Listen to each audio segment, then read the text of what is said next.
mempercayai. Tuhan tidak pernah meninggalkan kita. Tuhan ada bersama-sama dengan kita. Kita mempunyai Immanuel yang mampu melepaskan keruwetan masalah kita, melepaskan masalah dan persoalan yang tidak dapat kita atasi.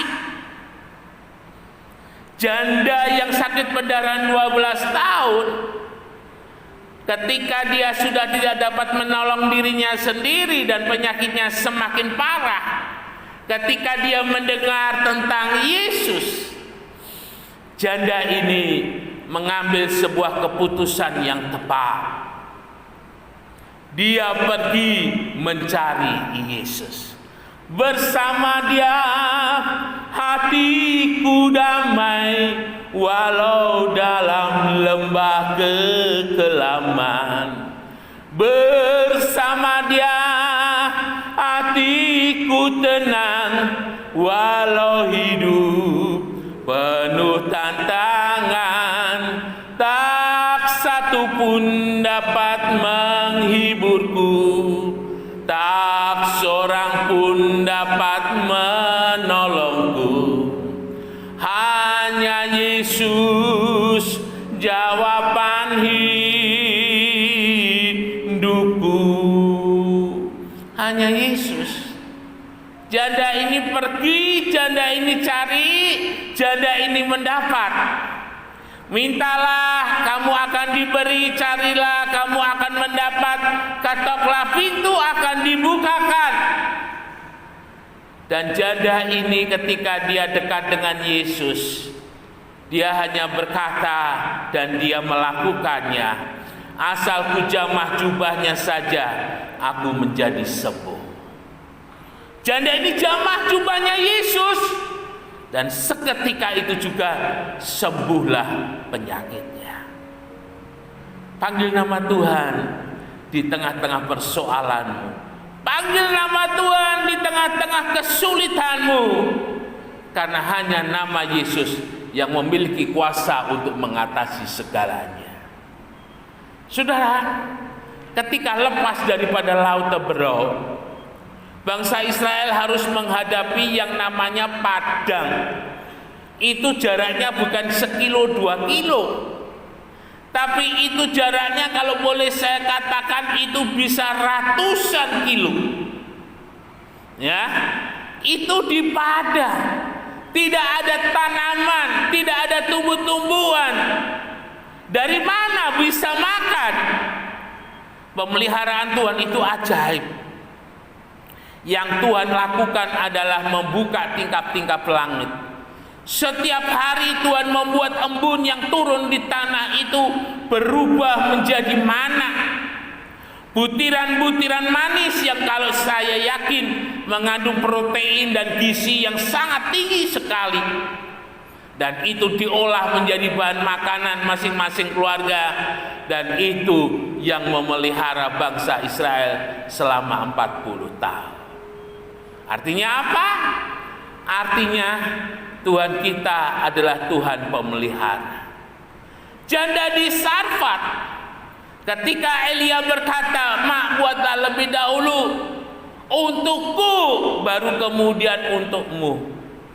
Tepung ini sedikit, minyak ini sedikit, hanya bisa untuk membuat satu adonan kami makan dan kami akan mati. Tapi karena Tuanku yang memerintah, aku akan melakukannya. Saudara yang dikasihi oleh Tuhan, janda di Sarfat memilih melekat dengan Tuhan. Janda di Sarfat memilih dekat dengan Tuhan. Daripada dia mempertahankan satu roti yang hanya bisa menjamin 1 minggu hidupnya, janda ini lebih memilih melekat kepada Tuhan. Iman, tidak melihat, meskipun tidak melihat namun percaya.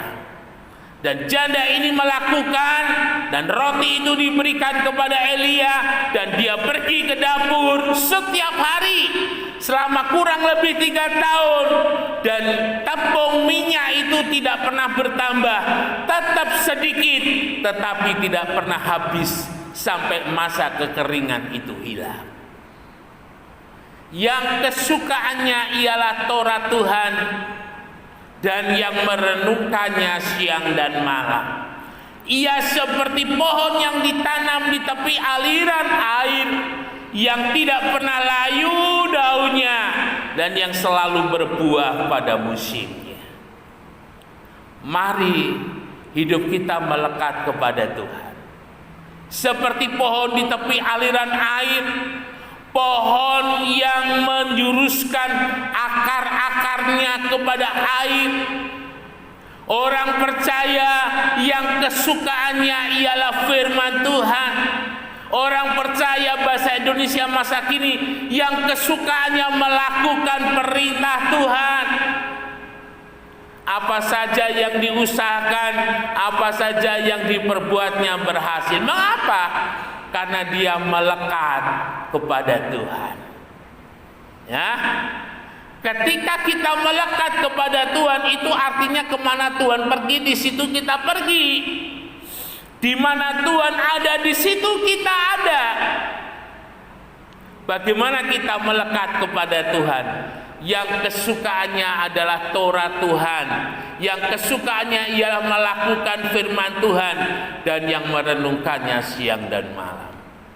Kadang kita maunya gratis, ya, mau dapat banyak tapi gak bayar. Ingat, tidak ada di dunia ini yang gratis. Ya, mau pipis saja di pom, sebelum Pak Erick Thohir memberikan instruksi untuk dilarang menarik, maka kita akan membayar. Ya, saudara, ini harga yang harus kita bayar. Jika saudara mau menikmati Allah turut bekerja untuk mendatangkan kebaikan dalam segala hal yang saudara kerjakan, ya, ingat baik-baik, kesukaannya adalah melakukan perintah Tuhan dan yang merenungkannya siang dan malam. Dan tentunya pohon yang berbuah seperti pohon mangga, dia butuh waktu.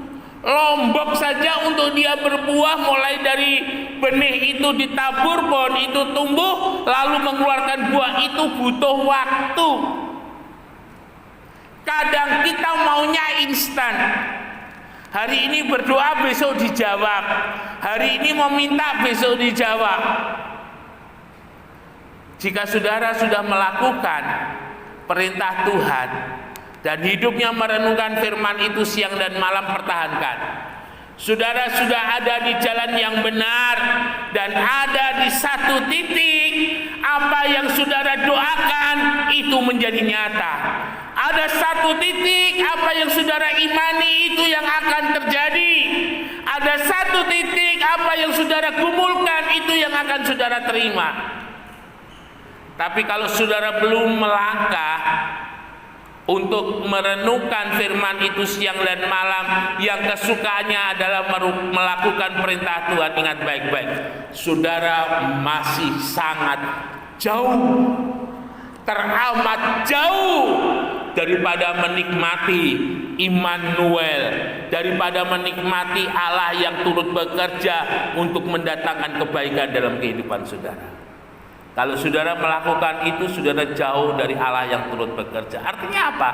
Saudara seperti Naomi, banting tulang siang malam, ya, di Moab, nol, nggak ada hasil, modal habis, nggak ada hasil. Suami mati, anak mati, tidak ada hasil.